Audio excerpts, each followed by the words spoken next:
فاعوذ باللہ من الشیطان الرجیم بسم اللہ الرحمن الرحیم قال الذی عندہ علم من الکتاب انا آتیک بہ قبل ان یرتد الیک طرفک۔ صدق اللہ مولانا العظیم۔ ARYQ ٹی وی کے ناظرین، پروگرام اللہ کے سفیر لے کر آپ کی خدمت میں آج ہم علم اور ولایت کے عنوان سے حاضر خدمت ہیں۔ ناظرین کرام، علم ایک نور ہے اور علم ایک ایسی برسات ہے کہ جس کے برسنے سے نکھار پیدا ہوتا ہے۔ علم کو کس چیز سے تشبیہ دی جائے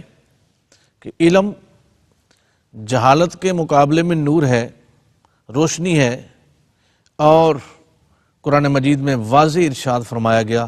کہ جاننے والے اور نہ جاننے والے برابر کیسے ہو سکتے ہیں۔ اب ایک عام انسان جو بغیر علم کے کسی حیثیت کا نہیں، بلکہ رسالت مآب صلی اللہ علیہ وسلم کی جو ایک صفت کو اللہ نے بیان فرمایا کہ ربنا وابعث فیہم رسولا منہم یتلو علیہم آیاتک ویعلمہم الکتاب والحکمہ ویزکیہم انک انت العزیز الحکیم۔ اب جو اہلیان تصوف ہیں، جو صاحبان تصوف ہیں، ان کے لیے تو زیادہ ضروری ہے، اور ولایت بھی نور ہے، علم بھی نور ہے۔ اب ان دونوں چیزوں کا چلی دامن کا ساتھ ہے۔ بغیر علم کے مولا علی شیر خدا نے فرمایا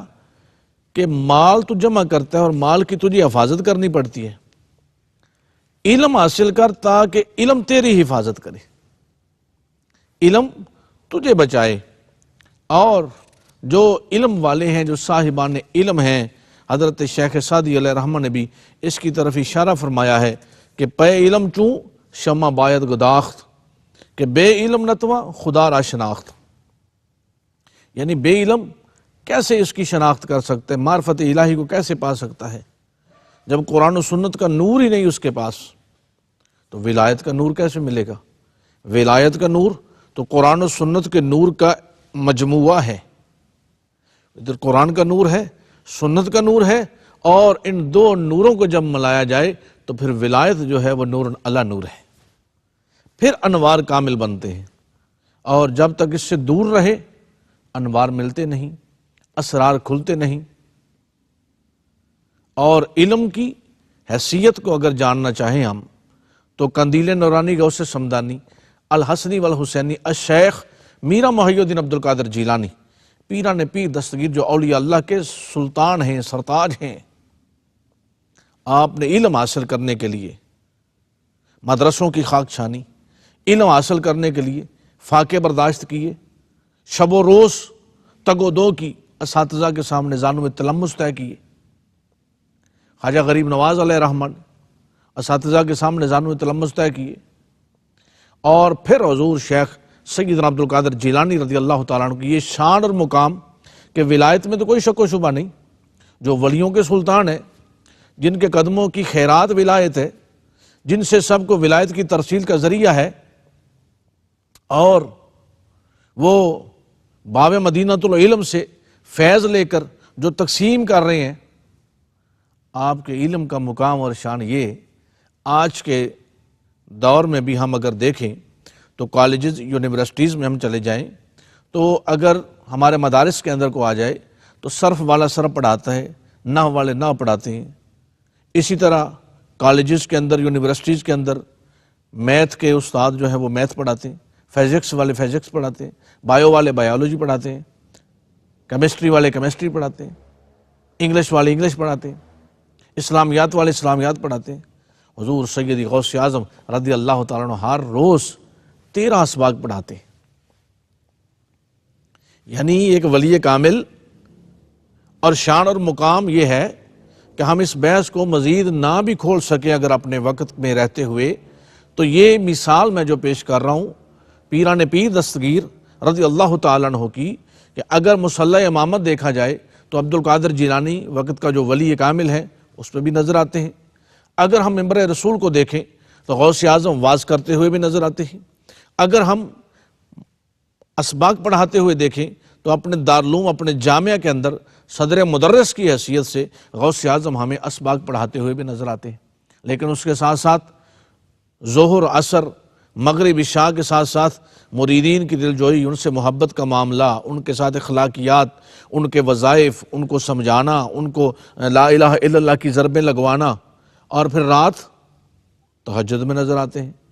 ذکر نیم شبی میں نظر آتے ہیں، کیف و سرور میں نظر آتے ہیں، مراقبہ میں نظر آتے ہیں۔ اب یہ ولایت کا نور ہے، اس نور کو آپ نے کیسے حاصل کیا؟ حضرت سلطان العارفین نے بھی اس کی طرف اشارہ فرمایا ہے کہ علم و باج کرے فقیری تے کافر مرے دیوانہ ہو،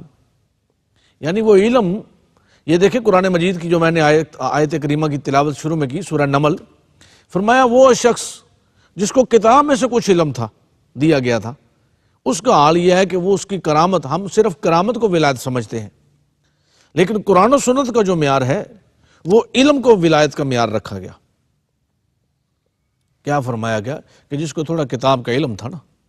اس کو یہ شان اور مقام دی گئی کہ اس نے کہا کہ میں لے کر آتا ہوں اور یہ حاضر ہے۔ تو ناظرین کرام، حضرت سیدنا ابو درداء رضی اللہ تعالیٰ عنہ فرماتے ہیں کہ میرے نزدیک ایک مسئلہ سیکھنا تمام رات کی شب بیداری سے افضل ہے، اور انہی کا یہ ارشاد ہے، آپ فرماتے ہیں عالم اور طالب علم خیر میں شریک ہیں، باقی سب بنگے ہیں۔ اور حضرت شیخ عطار رحمۃ اللہ تعالی علیہ کا قول ہے، آپ فرماتے ہیں ایک مجلس علم لہو کی 70 مجلسوں کا کفارہ ہوتی ہے۔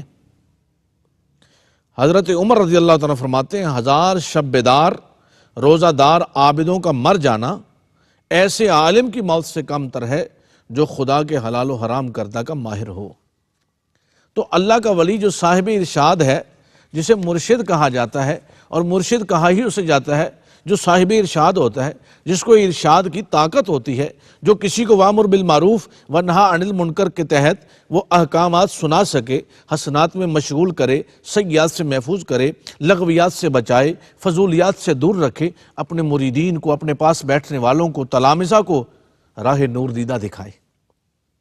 میرے شیخ کامل، میرے جد اعلیٰ حضرت خواجہ صوفی اللہ رکھا شاہ قلندر رحمۃ اللہ تعالی علیہ، آپ فرماتے ہیں جاہل شخص کی عبادت کچھ بھی قدر نہیں رکھتی، جاہل شخص کی عبادت کچھ بھی قدر و منزلت نہیں رکھتی، علم حاصل کرو پھر اس پر عمل کرو، اور آگے آپ فرماتے ہیں علم بغیر عمل کے نافع نہیں ہے، یعنی علم بھی حاصل کرنا ہے اور اس پر عمل بھی لازم ہے۔ یہی ہمارے اولیاء اللہ، وہ سلسلہ قادریہ ہو، وہ سلسلہ چشتیہ ہو، سہروردیہ ہو، نقش بندیہ ہو، کسی بھی سلسلے کے ساتھ تعلق رکھنے والے ہمارے اولیاء اللہ صلحاء نے ولایت کا جو معمول رکھا، جو ولایت کو جس پر انہوں نے گردانہ اور ولایت کا معیار رکھا، جو اساس تھی، وہ کیا تھا؟ قرآن و سنت، قرآن و سنت کا علم، اور علم کے تحت پھر انہوں نے لوگوں کے ساتھ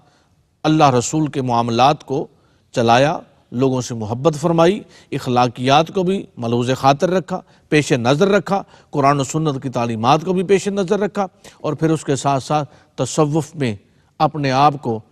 جو ہے اس قدر مضبوط کیا، اور شب و روز کے مجاہدات اپنی جگہ، معاملات اپنی جگہ۔ حضرت خواجہ نظام الدین اولیاء رحمۃ اللہ تعالی علیہ، حضرت امیر خسرو علیہ رحمہ کے پاس چلے جائیں، آج بھی اگر ہم دیوان خسرو پڑھتے ہیں تو اس میں اسرار و رموز ہمیں جو ملتے ہیں وہ ولایت اور علم کے بین ہونے کی دلیل ہے۔ آج ہم اگر ابیات سلطان العارفین کا مطالعہ کرتے ہیں تو علم اور اس کلام ولایت کے بین ہونے کی دلیل ہے۔ آج اگر ہم کشف المحجوب کا مطالعہ کر لیں کہ آج 1000 سال گزر جانے کے بعد بھی وہ پیغام آج اسی طرح گونج رہا ہے کہ جس کو شیخ کامل نہ ملتا ہو وہ کشف المحجوب کا مطالعہ کرے، شیخ کامل کی بارگاہ مل جائے گی۔ تو ان اولیاء اللہ کے جو فرامین ہیں، ان اولیاء اللہ کے آج رسالہ کو شہریہ کا ہم مطالعہ کر لیں، آج ہم طبقات الصوفیہ کو دیکھ لیں، آج ہم عوارف المعارف کو پڑھ کے اٹھا کے دیکھیں، غنیۃ الطالبین اٹھائیے، سیر الاسرار اٹھائیے، الفتح الربانی اٹھائیے، یہ وہ لوگ ہیں جو ولایت کا معیار تھے، جو ولایت کا نمونہ تھے، جو ولایت کو تقسیم فرمانے والے تھے، اب وہ شیخ شہاب الدین سہروردی ہوں تو عوارف المعارف ان کی موجود ہے، حضور سیدی فیض عالم داتا گنج بخش علی اجویری ہوں تو کشف الموجوم موجود ہے، شیر الاسرار حضور غوث اعظم کی تعلیمات، غنیۃ الطالبین موجود ہے، الفتح الربانی موجود ہے، خواجہ غریب نواز کا دیوان اٹھائیے، دیوان حافظ کا مطالعہ کیجئے۔ تو اولیاء اللہ نے ہمیں جو پیغام دیا اور یہ عمل کر کے بتا دیا کہ علم اور ولایت بین بین ہے۔ اور یہاں ایک بات میں کرتا چلوں کہ اولیاء علماء کے شاگرد ہوتے رہے، ان سے اکتساب فیض لیتے رہے، اور علماء اولیاء اللہ کے دست حق پرست پر بیعت کرتے رہے اور ان سے صاحب حال ہونے کی تفاسیر لیتے رہے۔ المختصر یہ کہ نور ہیں دونوں، علم اور ولایت، اور یہ کامل تب ہی ہوتا ہے، اسرار الہی تب ہی کھلتے ہیں، رموز تب ہی کھلتے ہیں، اللہ رب العزت کی رحمت کی برکت تب ہی برستی ہے جب علم کے ساتھ، اور حضور علیہ الصلوۃ والسلام کی صفات میں سے ایک صفت ہے علم کا ہونا، تزکیہ نفس ہوتے تب ہے، تصفیہ قلب ہوتے ہی تب ہے، منازل طریقت ملتے ہی تب ہیں جب علم کا نور حاصل ہو، جب علم سے سیرابی کی جائے، جب قرآن و سنت کی تعلیمات پر عمل، علم اور ان کے صاحب قال اور صاحب حال ہو کر ان کی تفاسیر کو، جوامع کو سمجھا جائے، پھر کیا ہوگا؟ پھر ہر معاملہ نور علی نور ہوتا ہے۔ اور اسی وجہ سے اللہ رب العزت نے یہ فرمایا کہ جاننے والے اور نہ جاننے والے برابر نہیں ہو سکتے۔ خشیت حاصل کرنے کے لیے، رموز پانے کے لیے، عرفان الہی حاصل کرنے کے لیے، استقامت کے لیے، بھئی روشنی ہی نہ ہو تو نظر کیسے آئے گا؟ جہالتوں کے گٹا ٹوپ اندھیروں میں انسان موجود ہے اور وہاں روشنی نہیں ہے، اندھیرا ہے، تو اس کو نظر کیسے آئے گا؟ لاکھ چشمے بھی لگا لیے جائیں تو نظر نہیں آتا۔ چشمہ بھی تب ہی کام کرتا ہے جب روشنی نظر آ رہی ہو، دن کا اجالا ہو یا رات کی لائٹیں ہوں، تو چشمہ بھی تب ہی نظر کے لیے سود مند بنتا ہے، فائدہ دیتا ہے۔ اور جب تک انسان کورے باطن اور کورے ظاہر ہو، باطن بھی نہ ہو تو ظاہر بھی نہ ہو۔ اب ہم نے ظاہر کو تو سنوار لیا، کراکلی لگا لی، کوٹ پہن لیا، ویسٹ کوٹ لگا لی، اچھا لباس پہن لیا، لیکن قلب کی طرف توجہ ہی نہیں۔ اب قلب کیسے روشن ہوگا؟ وہ قالب کے لباس کا استری ہونا، لانڈری سے منگوا لینا، شوز کا پالش کروا لینا، ٹائی لگا لینا، پینٹ کوٹ پہن لینا، اس سے نہیں ہوگا۔ یہ صرف ظاہر بھی لوگوں کے لیے ہے۔ اچھا لباس ہے تو ظاہر میں لوگ دیکھ رہے ہیں، اچھی گاڑی ہے تو ظاہر بھی لوگ دیکھ رہے ہیں، اپنے دیکھ رہے ہیں، پیارے دیکھ رہے ہیں، یار دیکھ رہے ہیں، دلدار دیکھ رہے ہیں۔ لیکن حدیث مبارکہ میں آتے ہیں اللہ رب العزت ہر روز 70 مرتبہ بندہ مومن کے دل پر اپنی نگاہ رحمت فرماتا ہے۔ اب ہم نے کوشش جو ہے ظاہر بھی لوگوں کے لیے کی، باطن کے لیے نہیں کی۔ جو اللہ کا ولی ہے وہ علم حاصل کر کے اپنے باطن کو روشن کر لیتا ہے، اور اس کے ساتھ ساتھ جب باطن روشن ہوتا ہے ظاہر کی طرف بھی توجہ بڑھتی ہے۔ اب ظاہر کو سنوارا ہے لوگوں کے لیے، باطن کو سنوارنا ہے اللہ کے لیے۔ ظاہر کو دیکھتی ہے دنیا، باطن کو اللہ وحدہ لا شریک دیکھ رہا ہے۔ اب ہم نے اپنے قلب کو سنوارتے ہیں، بس یہی فرق ہے کہ ہم جو دنیا دار ہیں ہم اپنے قالب کو سنوارتے ہیں، جو اولیاء اللہ ہیں وہ اپنے قلب کو سنوارتے ہیں، اور پھر وہ قرآن و سنت کا فیض لیتے ہیں، علم لیتے ہیں۔ علم اور ولایت یکجا ہیں، اور ان دونوں کا چلی دامن کا ساتھ ہے، یہ کبھی بھی کسی موڑ پر جدا نہیں ہو سکتے۔ علم سے ولایت کے دستور ملتے ہیں، اور ولایت سے اسرار الہی کے ظہور ملتے ہیں۔ ناظرین کرام، آج ہم کوشش کریں اولیاء اللہ کی نسبت، صحبت، قربت میں آئیں، اور اس کے ساتھ ساتھ ہم علم کو بھی جاری رکھیں، اور اولیاء اللہ کے ملفوظات حسنہ سے اور جو تصانیف ہیں اولیاء اللہ کی ان سے ہم اکتساب فیض کریں، اور اس علم کو اور ولایت کو یکجا سمجھیں علم اور ولایت، جو علم ہے وہ ولایت سے دور نہیں، ولایت علم سے دور نہیں، یہ دونوں بین بین ہیں۔ اللہ رب العزت ہم سب کو عمل خیر کی توفیق عطا فرمائے۔ اپنے میزبان کو اجازت دیجیے، اللہ حافظ۔